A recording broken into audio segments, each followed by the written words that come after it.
Bueno, vamos a tratar hoy el tema sobre el acuerdo migratorio. Se cumple el plazo el día 10 y acordamos informar antes al pueblo de México, de modo que lo vamos a hacer este día. Va a informar el secretario de Relaciones Exteriores y están con nosotros todos los integrantes de la comisión que se formó para este propósito. Marcelo va a preparar, a informarles sobre el tema y a presentarnos sobre el trabajo que cada quien está llevando a cabo. Tenemos pendiente lo de las facturas que les dije que hoy íbamos a presentar. Lo vamos a ver al final para darle toda la importancia que tiene este asunto del acuerdo migratorio. Lo otro, pues no deja de ser algo menos estructural, que ya está controlado. Ya nada más es para recordar cómo era la situación antes. Es el pasado, ya lo pasado, pasado, diría el cantautor.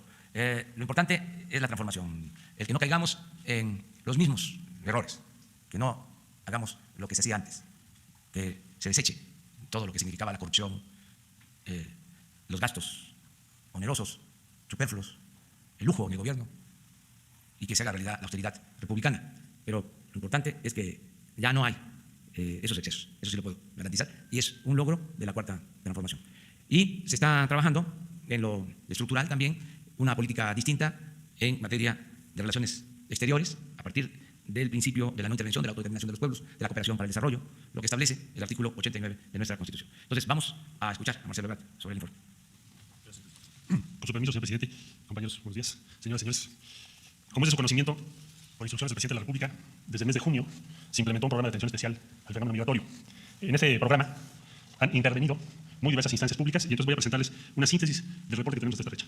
La implementación de todas las medidas en su conjunto han traído consigo una reducción del flujo migratorio del orden del 56% entre los meses de mayo y agosto, es decir, principios de junio y agosto.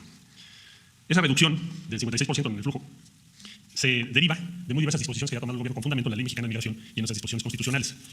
En primer lugar, debo decir que, conforme a las instrucciones recibidas por el presidente de la República, la Guardia Nacional, que está en pleno proceso de despliegue en toda la República, ha participado de manera muy destacada con la presencia en el norte del país de 14.951 elementos en diversas funciones, al mando del general Loman, aquí presente, y en la región sur, 10.500 elementos al mando del general Vicente Hernández, aquí presente también. En total, están participando 25.451 elementos de la Guardia Nacional, no solo en funciones de migración, tienen otras funciones de seguridad, pero es el número total de efectivos. Debo destacar que, a pesar de que es uno de los despliegues más importantes que ha habido para seguridad y en este caso para apoyar tareas de migración, solamente tenemos noticia de 7 quejas ante la Comisión de Derechos Humanos que están en integración. Es decir, ha sido un despliegue exitoso y como se ordenó por parte del señor presidente, con respeto a los derechos humanos. Señalo también, y aquí está presente el subsecretario de Seguridad, Ricardo Mejía, que quedó a cargo de esa dependencia, secretaría y los elementos de la Policía Federal respaldar las acciones en carreteras singularmente o especialmente para rescatar personas que son transportadas en condiciones que ponen en peligro su vida. Y a esta fecha, merced a ese operativo, se han recuperado en 35 tractocamiones del orden de 2.186 personas, en donde casi el 40% son menores de edad, en condiciones que ponen en riesgo su vida. También ha participado la Fiscalía General de la República respetando su autonomía. Hay 778 carpetas de investigación abiertas, imputados 1.099 personas, a disposición del juez 622 y vinculados a proceso por tráfico de personas 357 individuos. Al final presentaremos en un video las acciones del Instituto Nacional de Migración, cuyo titular es el doctor Francisco Garduño, aquí presente, y ese instituto y la Secretaría de Gobernación han sido claves para todas las acciones. Aquí quiero puntualizar que quien actúa es el Instituto Nacional de Migración, conforme a la ley. Tanto la Guardia Nacional como la Policía Federal, ya en proceso de integrarse a la Guardia Nacional, respaldan las acciones del Instituto Nacional de Migración. No lo pueden sustituir legalmente, lo respaldan. Al final, en un video les vamos a presentar el reporte del INAMI. Enseguida les refiero que al mando del subsecretario del Trabajo, Horacio Duarte, aquí presente también, quedó la estrategia para formar centros integradores para migrantes en el norte del país, para recibir y respaldar a las autoridades locales respecto a migrantes esperando en México su audiencia en Estados Unidos. En consecuencia, se han integrado o se está trabajando en 3 centros, Tijuana, Mexicali y Nuevo Laredo, que están por entrar en operación, y en Ciudad Juárez ya se tiene, si no mal recuerdo, un centro funcionando, que es el León Vicario. Por otra parte, debo señalar que Javier May quedó responsabilizado de ampliar el programa Sembrando Vida, en particular en el sur del país, aquí también presente, gracias Javier, y ha integrado a esta fecha a 4.300 migrantes en el programa Sembrando Vida en el sur, particularmente en los estados de Chiapas, Tabasco y en menor medida en Campeche. Oaxaca también está trabajando. 4.300 personas están en este momento ya integradas conforme a las instrucciones que dio el señor presidente.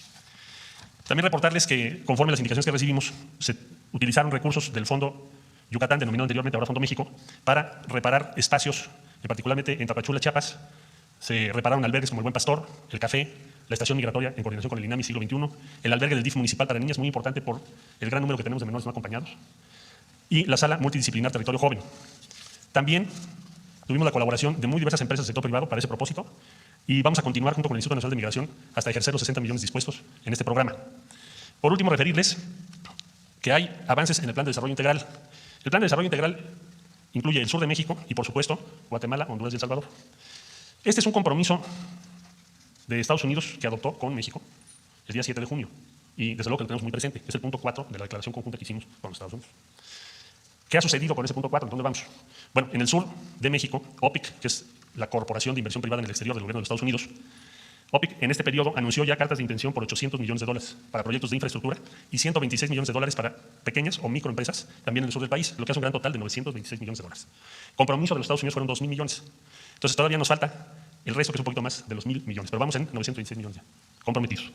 Para el caso de Centroamérica, por instrucciones del presidente de la República, se están invirtiendo $60 millones por parte de México para implementar Sembrando Vida y Jóvenes Construyendo el Futuro en El Salvador y Honduras. Y muy próximamente se establecerá contacto y conversaciones con el presidente electo de Guatemala para incluir a Guatemala también. Y ahí ya se tiene para ese plan el respaldo de muy diversos organismos. Les decía yo el otro día que en total son 35 entre países y organismos que están apoyando el plan. Por parte de Estados Unidos sabemos, para Centroamérica, para estos tres países, que la inversión autorizada hasta este momento va en $350 millones. Comprometieron 5.8 billones. Entonces es algo que vamos a plantear ahora en la reunión en Washington, para que se aceleren esos recursos, para que se cumpla. Este es el panorama general. En síntesis, tenemos la reducción del 56% en el flujo migratorio con la estrategia mexicana que está apegada a la ley de México. Ahora vamos a ver el video que preparó el Instituto Nacional de Migración. ¿Sí lo tenemos? Sí, por favor. Plan de Migración y Desarrollo.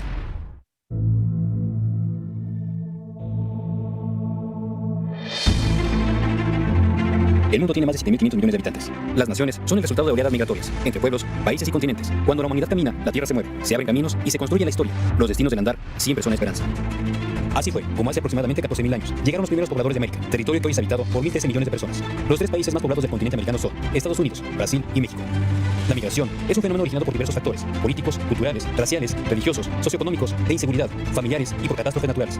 La búsqueda permanente de mejores condiciones de vida ha obligado a las poblaciones a salir de sus lugares de origen, de forma voluntaria, forzada, temporal o de manera permanente, ocasionando crisis migratorias en algunos momentos de la historia. En 2015, el continente europeo experimentó una afluencia de migrantes sin precedentes, donde 3.771 personas murieron en su intento por migrar. 10 países del Mediterráneo fueron los receptores de más de 1 millón de personas. Por su parte, la dinámica de desplazamiento en el continente americano provocó que en un solo país, México, ingresaran de manera irregular casi 600.000 migrantes, tendencia que de continuar habría llevado a recibir más de 1 millón de personas este año. México es un país de paso obligado para los países generadores de oleadas migratorias, como El Salvador, Colombia, Cuba, Guatemala, Haití, Honduras y Venezuela, quienes tienen como objetivo migrar hacia los Estados Unidos, sumando como fenómeno excepcional el incremento del flujo de migrantes transcontinentales. La aplicación de la normatividad migratoria nacional ha provocado que exista inconformidad y desesperación en las personas migrantes, a quienes el Instituto Nacional de Migración respeta su derecho a manifestarse y salvaguarda sus derechos humanos. Ante este crecimiento exponencial, el Gobierno de México estableció un plan de migración y desarrollo basado en 5 ejes rectores. 1. Coordinación con la Guardia Nacional.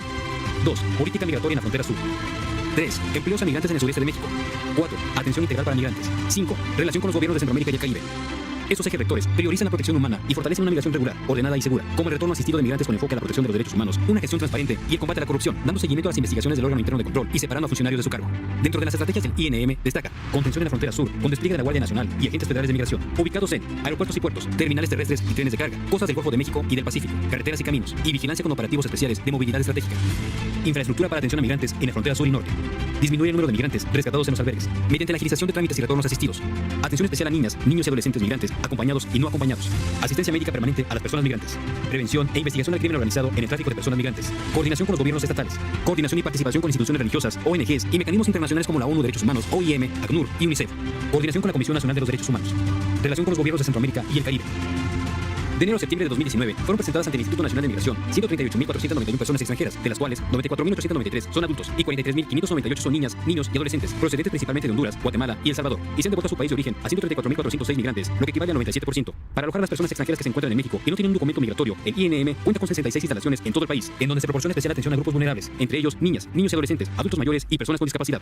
En estos recintos se albergan los derechos humanos como una política actual del Estado mexicano, donde se atiende con dignidad, humanismo y amor a las personas migrantes, quienes son la esencia y alma de esos hogares temporales. Las personas migrantes también cuentan con albergues de las ONGs, mientras que para brindar una atención especial a las niñas, niños y adolescentes se cuenta con las instalaciones del DIF. En cuanto a los mexicanos que han sido repatriados desde Estados Unidos, durante 2019, México ha recibido a 142.271 nacionales, de los cuales 134.240 son adultos y 8.031 son niñas, niños y adolescentes. El INM informa que se han entregado 53.887 tarjetas de visitante regional, 7.236 tarjetas de visitante trabajador fronterizo, 37.563 regularizaciones por razones humanitarias, 40.033 formas migratorias múltiples a retornados de Estados Unidos que migran a su país de origen, 48.254 solicitudes de refugio ante la Comisión Mexicana de Ayuda a Refugiados. Como resultado de estas acciones, el flujo irregular hacia los Estados Unidos se mantiene con tendencia a la baja, considerando que en la estadística migratoria el registro fue de 144.278 personas en el mes de mayo y para el mes de septiembre la cifra disminuyó a 63.755. La vocación de servicio, la lealtad y el humanismo de las mujeres y hombres que integran el Instituto Nacional de Migración fortalecen a México promoviendo una migración ordenada, segura y regular. El presidente de México, Andrés Manuel López Obrador, tiene fe en las virtudes del hombre y la humanidad, tiene esperanza y cree que el mañana será mejor. Profesa la libertad, la justicia, la democracia y sustenta sus valores en los derechos humanos. Que la migración sea opcional, que el que quiera salirse de su pueblo lo haga por gusto, no por necesidad. Lo que queremos es que el centroamericano, el mexicano, puedan trabajar y ser feliz donde nació, donde están sus familiares, sus costumbres, sus culturas.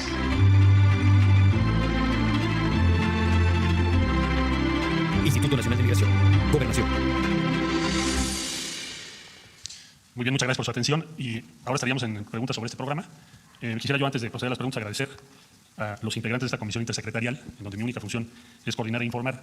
Agradecerles a todos ustedes, Secretaría de la Defensa, Secretaría de Marina, Guardia Nacional, Secretaría de Gobernación, Instituto Nacional de Migración, Secretaría de Seguridad Pública, Policía Federal, Secretaría del Trabajo, Secretaría del Bienestar Social, y a los gobiernos de los estados que nos han apoyado para lograr este objetivo. En síntesis, diría yo que se lograron tres cosas. Primero, la reducción de un flujo migratorio muy grande, complejo, y que ponía en tensión nuestras normas legales y nuestra propia política migratoria en virtud del incremento tan grande que tuvo. En segundo lugar, que esto se logró y de manera muy importante con respecto a los derechos humanos. Y tercer lugar, que México está dando ejemplo. En el caso de Guatemala, Honduras y El Salvador, que con poco dinero se podrían crear empleos en esos países y que eso es mucho mejor que cualquier otra política para hacer frente al flujo migratorio. Vamos a demostrar eso y eso está en curso. Muchas gracias y ahora sí, por favor, usted. Sí.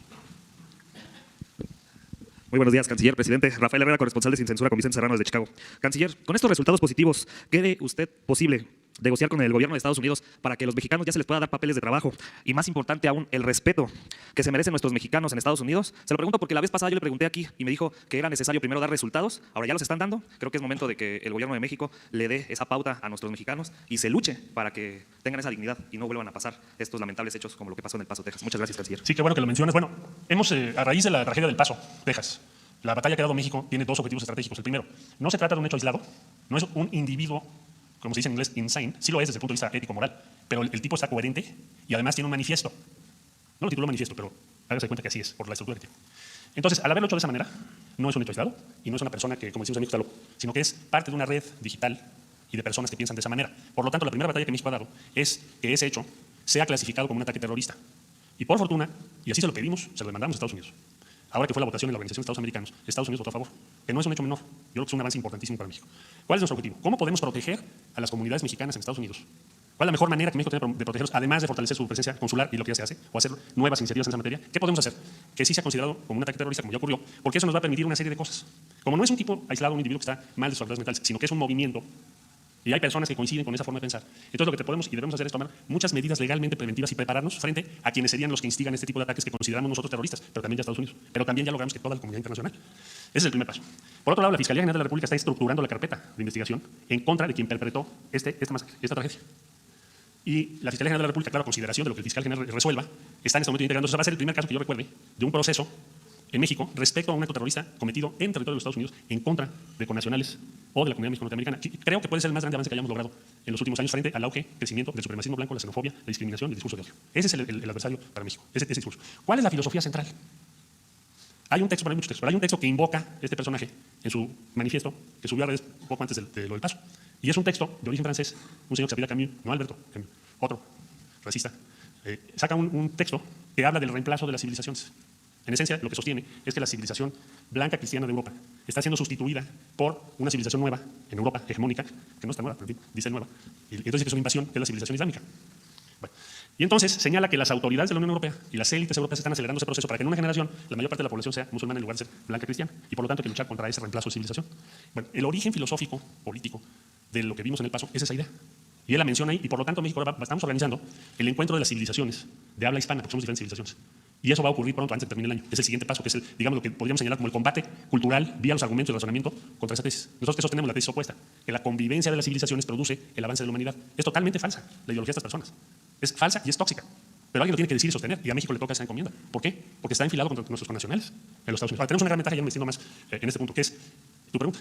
¿Ha logrado México la participación o no del gobierno de los Estados Unidos? Hasta ahora te diría sí. En tanto que tenemos acceso a la investigación del FBI, sí tenemos acceso al fiscal del distrito, quien ya nos dijo que vamos a tener, no nosotros, la Fiscalía General de la República, acceso a lo que necesite para integrar su carpeta. Y sí, porque se votó en la Organización de Estados Americanos clasificar esta tragedia como un ataque terrorista. Entonces, estamos en ese camino que pensamos que tiene que tener la más alta prioridad para México en este momento. Entonces, eso es lo que estamos haciendo. Ok, y sobre las negociaciones para que pueda luchar el gobierno de México en este sentido y les den Nosotros prioridad a nuestros mexicanos con las negociaciones y les puedan dar papeles, canciller. En Gracias. la medida en que nosotros estamos avanzando en lo que estamos haciendo, cada vez vamos a poder poner sobre la mesa diferentes beneficios para la comunidad mexicana. Pensamos que ahora el más importante es este que te acabo de decir, más que cualquier otra cosa, pero después tendrán otros. Y hasta ahora vamos avanzando. Muchas gracias. A ti. Buenos días, canciller. Montserrat Sánchez, de Reporte Índigo. Usted mencionó que la estrategia ha sido exitosa con la Guardia Nacional, pero que se cuentan con 7 quejas ante la Comisión de Derechos Humanos. Si nos pudiera detallar en qué van esas quejas y en qué periodo han sido, de favor. Pues son las únicas que hay respecto a los operativos que estamos haciendo. Ahorita están en integración de expediente y las vamos a contestar en tiempo y forma, pero si las comparas con lo que pasa cada mes solo con la materia migratoria, pues tenemos en general 185 quejas. Que tenga 7 todo este despliegue me parece una constatación evidente y objetiva de que se ha actuado con respecto a los derechos humanos, como lo señaló el gobierno de la República, y es algo que le queremos reconocer, y lo subrayo, a la Guardia Nacional aquí presente. Canciller, buenos días. Según reportes del Banco de México, hasta julio de este año habían llegado a México 3.270 millones de dólares por remesas. Yo quiero preguntarle qué está haciendo México en conjunto con los consulados de nuestro país en los Estados Unidos con respecto a la salud de los migrantes, que son más de 27 o 30 millones de mexicanos allá. Yo tengo la experiencia, o viví la experiencia cuando radiqué allá, que muchos mexicanos padecen enfermedades de transmisiones sexuales, alcoholismo, drogadicción, y que nadie los atiende. Y es gente, un motor de palanca de desarrollo para el país desde el extranjero. ¿Qué están haciendo allá? Además de que se enfrentan de que los servicios médicos en Estados Unidos son sumamente caros y obviamente tienen miedo a asistir a una clínica, pues porque temen a que los detengan. ¿Qué está haciendo el gobierno con respecto a la salud de los migrantes, que es de una situación muy precaria? Tenemos una red actualmente ya trabajando para el apoyo de los migrantes recién llegados. Y hay que hacer una diferenciación en las cifras. Tienes comunidad México-norteamericana que ya tienen derecho de acceso a los sistemas de salud, con todas las imperfecciones que tiene el sistema norteamericano, porque es un sistema caro y es un sistema muy desigual, no es similar a las instituciones que tienen otros países. Pero digamos que tienes un conglomerado importante que ya tiene acceso. Entonces lo que tenemos que hacer es concentrarnos con los de recién, o que llegaron recientemente, o que no tienen un estatus todavía legalmente acreditado. Y ahí tenemos que actuar con mucho cuidado, porque hay una serie de limitaciones legales. Pero sí tenemos una red, especialmente en California. Ahora es un buen modelo de atención a los migrantes de recién llegar a los Estados Unidos. Tienes los que tienen visas de trabajo y tienes los que no tienen visas de trabajo. Entonces estamos trabajando más con los que no tienen visas o acceso a ningún tipo de salud. Y el año que entra, por instrucciones del presidente, tenemos que ampliarlo. Vamos a tener que ampliarlo a otros estados de acuerdo a las posibilidades financieras que tenemos. Pero lo vamos a ir ampliando. Son alianzas, como decimos también, alianzas con diversos grupos de abogados para defenderlos. Porque si lo hiciéramos todo con abogados propios, no podríamos. Son números inmensos. Entonces, vamos en esa ruta para el año que entra. Y también te comento que hay otra indicación, que es buscar facilitar a quienes están en Estados Unidos el que pudiesen contratar servicios para sus familiares a través del Instituto Mexicano de Seguro Social. Eso lo tenemos que tener listo el año que entra también. En eso estamos. Hola, buenos días, canciller. Yo quería hacerle varias preguntas acerca de la reunión. ¿Cuándo se va a Washington? ¿Quién lo va a recibir? ¿Y dónde será la reunión? Me voy a Washington el lunes. La reunión es el martes.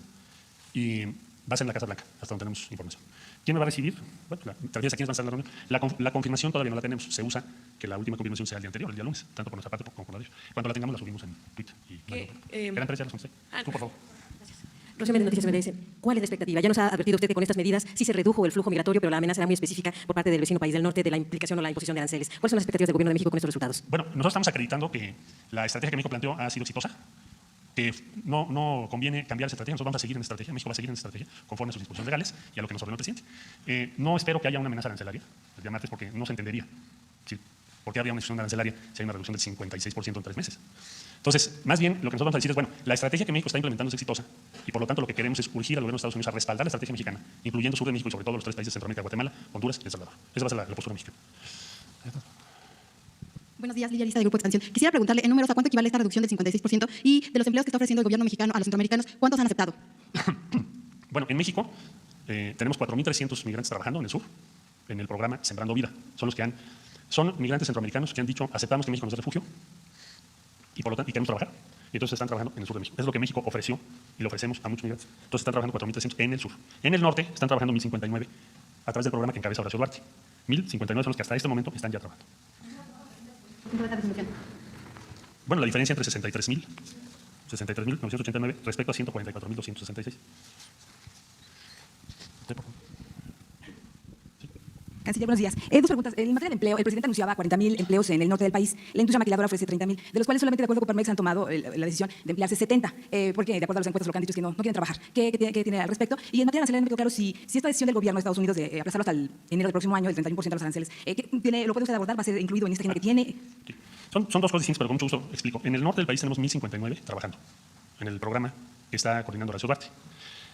Hay personas que no lo han aceptado porque están esperando su audiencia en Estados Unidos y probablemente tienen recursos o apoyos familiares y entonces tal vez no necesitan trabajar en este momento. Pero tenemos 1,059 que dijeron que sí. Compromiso de México, ¿cuál fue? Ofrecer este trabajo. Entonces, es el número que tengo registrado hasta el día de hoy. Respecto a lo segundo, ya hubo ayer un boletín explicativo por parte de la Secretaría de Economía y hoy lo van a volver a reiterar o a ampliar. Es un procedimiento que no tiene que ver con esta reunión. Es un procedimiento que se deriva de procesos antidumping y de investigaciones respecto a dos empresas. No es una decisión política como fue o pudo haber sido en algún momento la imposición de tarifas vía la 232.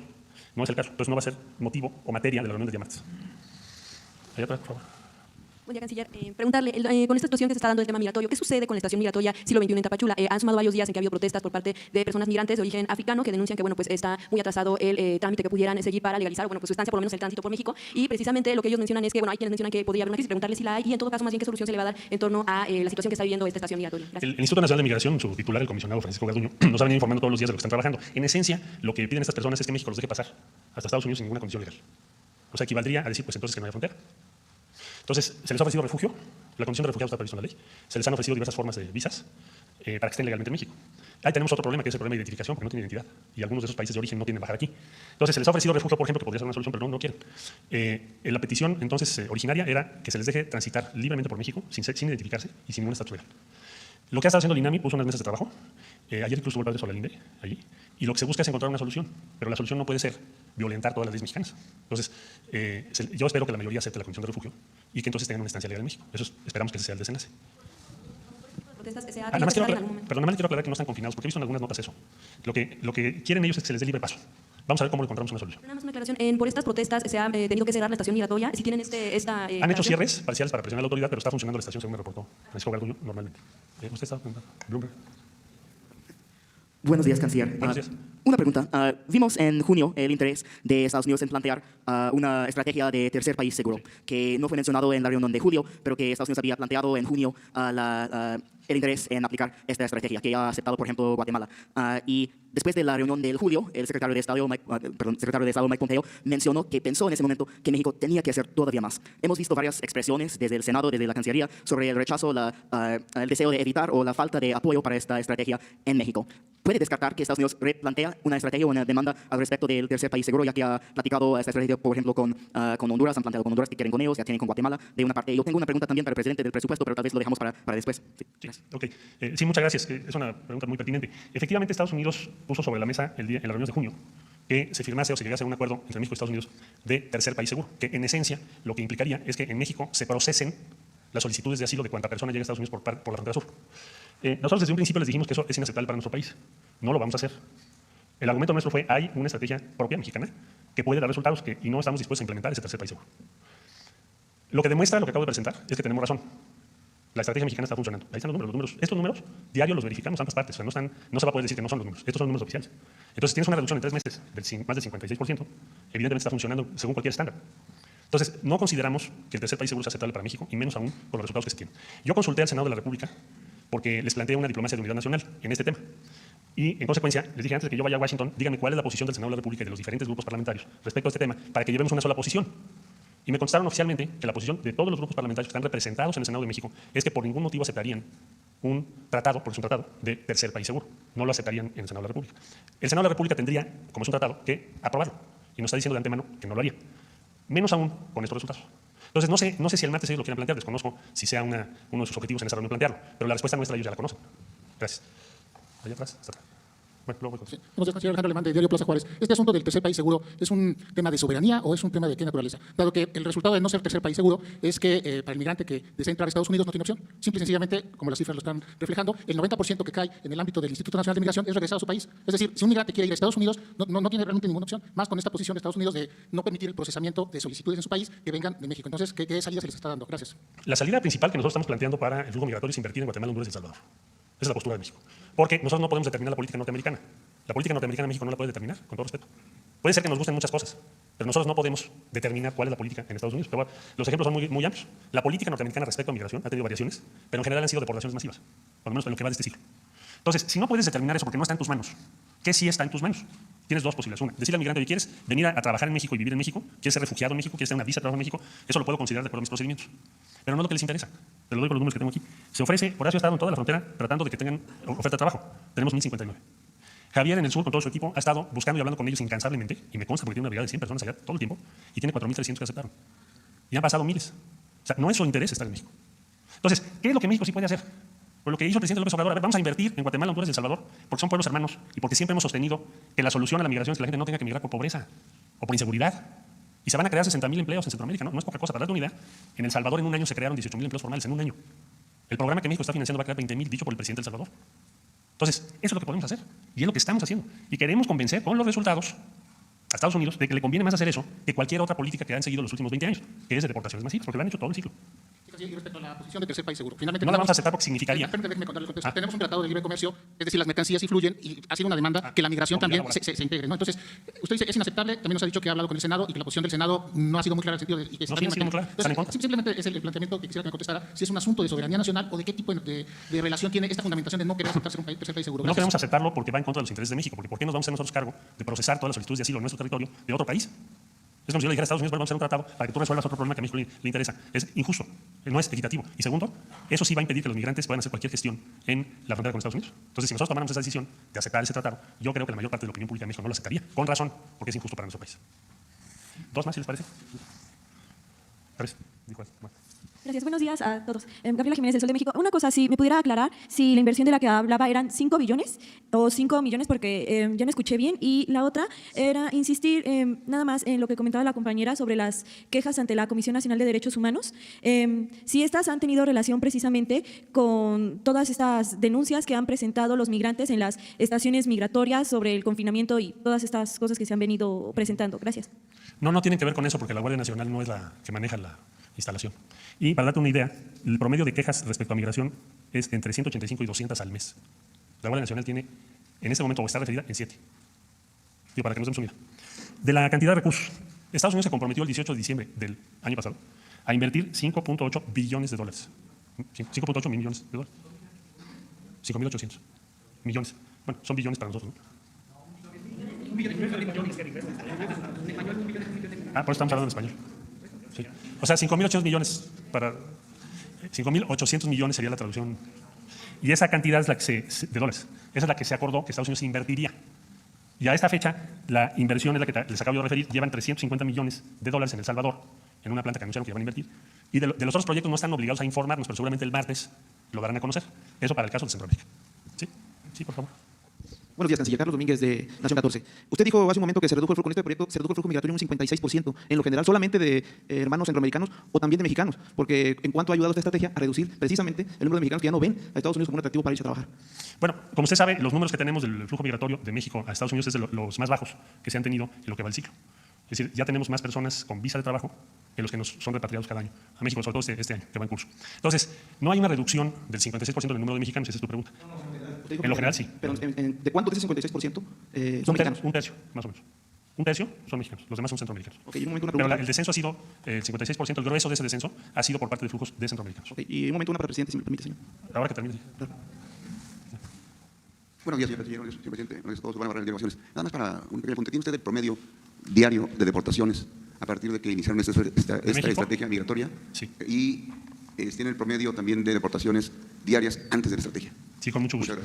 En 2018, en el mes de agosto, hubo 11.232 personas devueltas en agosto 2018, 11.232 por parte del INAMI, de México a sus países. En 2019, en el mes de agosto, fueron 12.625. En el mes de agosto.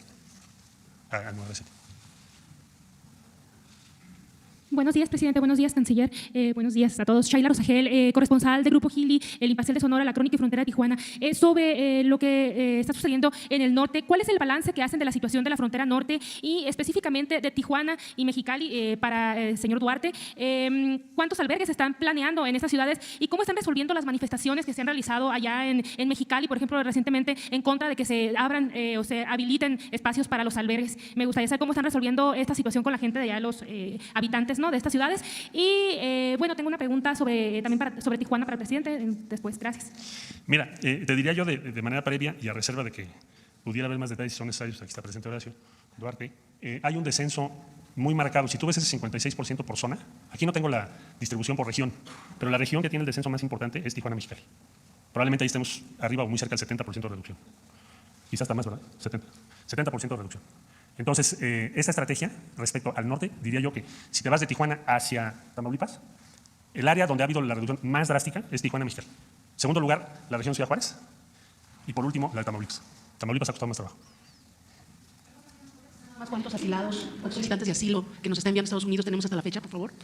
Tenemos, ahorita te doy el dato exacto. Y había una pregunta allá atrás también. Sí. Son 23.607. No son todos los que han llegado, sino son los que están en México en este momento. Es tu pregunta.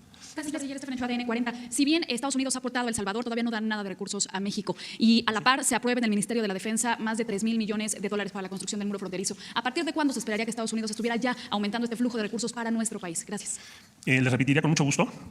Ya tenemos en este momento firmadas cartas de intención como resultado del acuerdo entre México y Estados Unidos por 800 millones de dólares de inversión. Son cartas de intención. Y tenemos 126 millones para micro y pequeñas empresas en el sur de México. En total, 926 millones de dólares ya comprometidos. 926 millones. Ellos se comprometieron a 2,000 millones de dólares. No, ya están firmadas las cartas de intención. Son proyectos, son financiamientos a proyectos de inversión que no son del gobierno, son de empresas. Pero ya vinieron a México, yo estuve presente cuando se firmaron las cartas de intención. Entonces, lo que tengo comprometido son 926 millones ya con carta de intención, con financiamiento de Estados Unidos, y lo comprometido son 2,000 millones de dólares. Entonces, estamos casi a la mitad ya. Gracias. Última. Buenos días, ciudadano presidente. Buenos días, secretario. Efectivamente, usted nos acaba de informar que el día 9 de septiembre se reúne en Washington con el vicepresidente Mike Pence en la Casa Blanca. Ahí seguramente usted le va a presentar ahorita esa reducción, en ese reordenamiento de las fronteras. Seguro que lo están viendo ahorita. Mi pregunta, secretario, tiene tres corchetes. La primera, de nuestro lado, ¿cuáles serán las peticiones que le hará al vicepresidente? El segundo corchete es, en este reordenamiento de las fronteras, la bestia ha dejado de ser el transporte para los inmigrantes. Y mi tercera pregunta es, usted como responsable de los asuntos internacionales del país, ¿me podría adelantar si ya tiene contemplada la asistencia del señor presidente Andrés Manuel López Obrador en el máximo organismo de los países del mundo, que es la ONU, y si también tiene contemplado el viaje a China el señor presidente? Mil gracias. Bueno, ¿cuáles son los posicionamientos de México?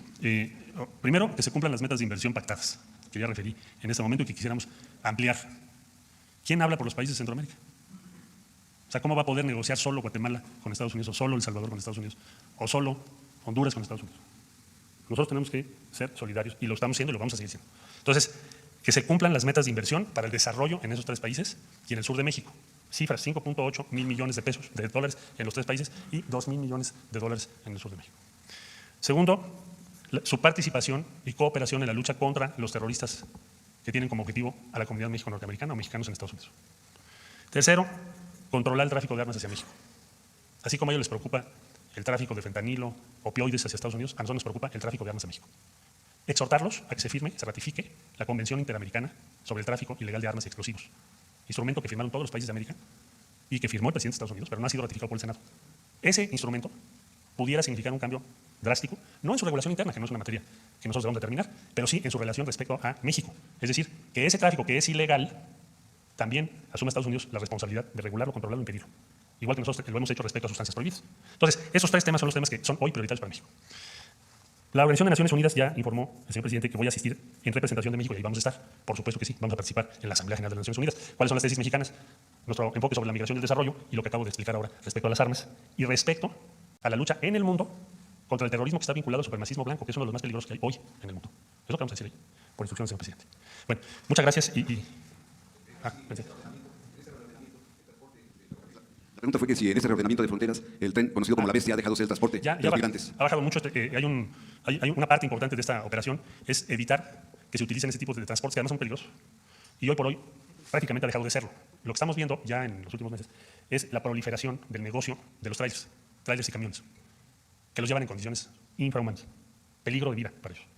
Con la intervención del subsecretario de Seguridad, Ricardo Mejía, se han detenido 35 tractocamiones. Y con la participación de la Fiscalía General de la República, las cifras que yo les di ahorita, que mucho es inteligencia esto. Alguien dirá, bueno, ¿y esa reducción por qué es tan grande si el número que me preguntabas tú de repatriados no creció tanto? Por inteligencia y por actuación contra las redes. Entonces tienes aquí carpetas de investigación 778, vinculados a proceso 357. ¿Y a quién te vas a encontrar ahí? Pues a los que están en el negocio. Los trailers, las casas de refugio para ocultarlos, pero sobre todo lo que más nos preocupa es que en el transporte podamos tener una desgracia mayor. Por eso se le ha puesto mucho interés por parte del secretario Alfonso Durazo y del subsecretario Ricardo Mejía, que tiene esa encomienda, y vigilar también lo del tren, porque ahí hemos tenido muertos. Bueno, muchas gracias. Bien.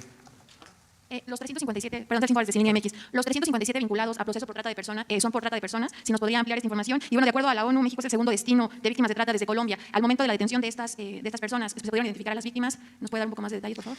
Le correspondería a la Fiscalía General de la República, pero sí le puedo señalar que no todos estos 357 es trata de personas, porque es un delito distinto al tráfico de personas. Son dos cosas distintas. Simplemente englobamos todos los que están vinculados a proceso. En función de las acciones que acabamos de referir, son 357, pero con mucho gusto podemos pedirle a la Fiscalía que nos detalle cuántos son por trata de personas. Trata de personas es un delito un poco distinto al de tráfico. Con mucho gusto le voy a preguntar a la Fiscalía. ¿Me faltó por ahí usted? Buenos días, Arturo Contreras, de P-Página. En lo que va de estos 90 días, tenemos al menos registro de 2 migrantes muertos asesinados por la Policía Federal o por elementos de seguridad pública, no por la Guardia Nacional. No es cierto. ¿Asesinados? Bueno, no fueron asesinados mayoritariamente, okay. Pero murieron en operativos en los que se dispararon armas de la Policía Federal. Entonces, ¿qué explicación se le da a esto? Eso está, a ver, yo creo que todo lo que han sido denuncias están sujetas a investigación. Y tienes tu razón en cuanto a que tener cuidado en si se dice asesinados, porque asesinados ya estarías tú sentenciando a los elementos. Pero desde luego sí nos preocupa que haya homicidio, porque puede haber un homicidio respecto a personas. Ya sé qué caso dices, y en ese caso está sujeto a investigación, pero no es atribuible a este operativo, y no es atribuible a la Guardia Nacional. O sea, no tienen instrucciones de dispararle a nadie. Eso sería absurdo. Entonces, esas dos investigaciones, con mucho gusto, te podemos dar los datos que tiene la Fiscalía General de la República hasta este momento, y no va a haber impunidad en ningún caso, ni en eso ni en otros. Bueno, muchas gracias a todos. Bueno, en síntesis, como ha quedado de manifiesto, han habido buenos resultados en esta estrategia. Se está aplicando la ley, se disminuyó el flujo migratorio, se respetan los derechos humanos y se está acreditando la vía mexicana de atender el fenómeno migratorio con desarrollo, con inversiones para actividades productivas y crear empleos en los lugares de origen de los migrantes. Agradezco mucho la participación de todo el equipo que ha hecho un trabajo de primer orden. Parece que ha pasado mucho tiempo, pero no, son 3 meses. Y si lo recordamos, estaba muy difícil la situación compleja, porque había la amenaza de imponer de manera unilateral aranceles a las mercancías que se producen en México y se venden en Estados Unidos. Esto nos hubiese afectado mucho. Por eso celebro el que se tengan estos resultados y ha quedado de manifiesto que lo mejor para resolver controversias, conflictos, es el uso de la política y de manera más específica, sutil, la diplomacia. Y eso es lo que se ha puesto de manifiesto en la relación con el gobierno de Estados Unidos. Queremos que sea una relación de amistad, de cooperación para el desarrollo. Y así se va avanzando. Le tenemos toda la confianza al secretario de Relaciones Exteriores. Es un profesional y al mismo tiempo es un patriota. Entonces, yo estoy muy bien representado. Por eso no tengo necesidad de ir a los organismos internacionales o a otros países. Además, ya ven lo que dicen, que como soy enfermito, no puedo viajar tanto. Gozo de cabal de salud. Lo que pasa es que estamos trabajando en grupo, es un colectivo. Tengo el apoyo de servidores públicos muy eficaces. Aquí destaco ahora la labor del secretario de Relaciones Exteriores, pero también constantemente estoy hablando del apoyo que recibo de la Secretaría de Defensa, de la Secretaría de Marina, de la Secretaría de Seguridad Pública, de la Secretaría de Gobernación, en este caso de la Secretaría del Trabajo, de la Secretaría de Bienestar. Todo este trabajo conjunto fue muy acertado el cambio en el Instituto de Migración. Francisco Garduño es un profesional, además un hombre responsable, dedicado, trabajador, porque se necesita, desde luego, lo principal es la honestidad, pero también el trabajo, porque hay gente honesta, pero no trabajan mucho. Y hay quienes son hiperactivos, que trabajan mucho, pero no son honestos. Entonces, se tiene que buscar ahí el equilibrio. Pero felicidades y vamos muy bien en esta política exterior y con la relación con Estados Unidos, que es una relación fundamental para el desarrollo de México. Ya se trató este tema con amplitud, lo considero muy importante. Yo tengo que salir, voy a una gira a San Luis Potosí y a Tamaulipas. Tengo que salir ahora porque tengo que llegar a tiempo al aeropuerto a tomar el avión. No se detienen los vuelos, no me van a esperar. Si no llego a tiempo, me dejan y así debe de ser. Nada de influyentismo. Solo termino pues, dándoles a conocer lo de estos documentos. Hice ese compromiso con ustedes y van a haber más preguntas, pero las vamos a contestar después del lunes. Ya con esto terminamos la semana. Hay mucha información sobre esto, pero consideramos que es suficiente con estas pruebas, porque hay quienes se aferran al mismo sistema de corrupción, de excesos, de dispendio, y de vez en cuando hay que darles un tengan para que aprendan, ¿no? Entonces, miren lo que pasaba, solo en un vuelo. Miren cuántos raterillos, lo que yo les decía. Esto tiene de respaldo facturas que se les van a entregar, que no vayan a pensar de que fue una invención. Pero miren esto. Miren esto otro. ¿Recuerdan que les dije? Y hay otras cosas que por decencia no presentamos. No, si estamos hablando de decencia. Ya el papel higiénico ya es bastante. Bueno, que entreguen las facturas. Entonces, en síntesis, el sistema político denominado neoliberalismo, porque eso no solo es una política económica neoliberal, es un sistema político neoliberal, el régimen neoliberal impuesto desde hace 36 años, tiene como característica principal la corrupción. 36 años de saqueos, de abusos, de derroche, de utilizar el presupuesto para beneficio de minorías y dejar al pueblo en desamparo. Eso es lo que estamos cambiando. Esto nunca más va a suceder. Sí, les quiero decir que en estos casos se usaba el mecanismo de no presentar información por seguridad nacional. Esto, sí, esto lo manejaba el Estado Mayor Presidencial. Entonces, no tenían la obligación de presentar información, pruebas, nada más en lo interno y dar cifras generales. Eso se terminó. Ya no hay partida secreta, hay nada. Por eso es este cambio, esta lucha para acabar con la corrupción. Arriba y abajo. No va a haber huachicol, ni arriba ni abajo. Y se tienen que ir acostumbrando. Por eso se tiene que convertir en delito grave la doble facturación y otros mecanismos de evasión fiscal. Porque es muy probable que en estos casos sean facturas falsas. Es decir, que se haya utilizado ese mecanismo de la utilización de ese tipo de facturas. Pero eso en el gobierno se usaba a nivel general. Pero el mal ejemplo acerca de las facturas falsas lo daba el mismo gobierno. Por eso se termina. Y ojalá y en el Congreso, siendo respetuosos de su independencia, resuelvan este asunto de inmediato. Las facturas falsas creció en los últimos años como hongos después de la lluvia. Despachos de factureros para evadir impuestos. Se generalizó. Y eso se tiene que terminar. Así como es delito grave, y aprovecho para recordarlo, todo lo que es robo de combustible es delito grave. No se alcanza fianza. ¿Por qué digo esto? Porque se sigue deteniendo a personas. Ahora se detuvo a quienes formaban parte de una banda de robo de gas. Y a lo mejor muchos de los que participan en estos actos, vigilantes, gente humilde, no sabe que va a ir a la cárcel y que no va a salir bajo fianza. Entonces, ayer se detuvo a un grupo. Le voy a pedir al secretario de Seguridad que les informe sobre esto. A ver si tienen ahí. Sí, a ver, pónganla, para que vean que se trata, pon la bodega. Miren, es un asunto sofisticado, nada rudimentario. Pero de los detenidos, 6 detenidos, gente pobre. Eso se actúa de conformidad con la ley. Yo lo que quiero es decirle a todos los mexicanos, la corrupción durante 25 años no era considerada como delito grave. Ahora sí, es delito grave. El corrupto no puede salir bajo fianza. No era delito grave el fraude electoral, ahora sí es delito grave el fraude electoral. No era delito grave el robo de combustible, ahora sí es delito grave, no hay derecho a fianza.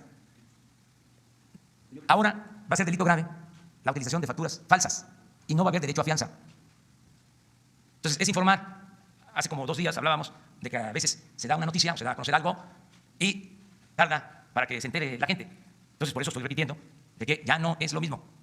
Cero corrupción, cero impunidad. Lo digo no solo por los que participan, sino por los familiares. Sobre estos asuntos, la familia se afecta mucho. Entonces, que nos ayuden, ya hay que cambiar. Y hay forma de tener trabajo y de buscarse la vida honradamente. Y el gobierno está procurando de que a nadie le falte el trabajo, que se tenga opciones de empleo y que haya bienestar. Entonces, no a los actos ilegales. Entonces, pedirles pues, que nos sigan ayudando también ustedes a difundir estas cosas. Y ya cumplí, porque les dije de que habían estos gastos excesivos. ¿Sí? Y cuando hablo es porque tengo pruebas. No, hay muchísimas cosas en el almacén. No vamos a comprar el material de limpieza, todo eso, porque encontramos lo suficiente. O si se compra, se va a comprar lo mínimo, porque se compraba de más, pues. Y ojalá, y esto aplique para todo el gobierno, porque es muy grande el gobierno. Aquí aprovecho hacer un llamado a todas las dependencias del gobierno federal y también los estados, con todo respeto, y a los municipios.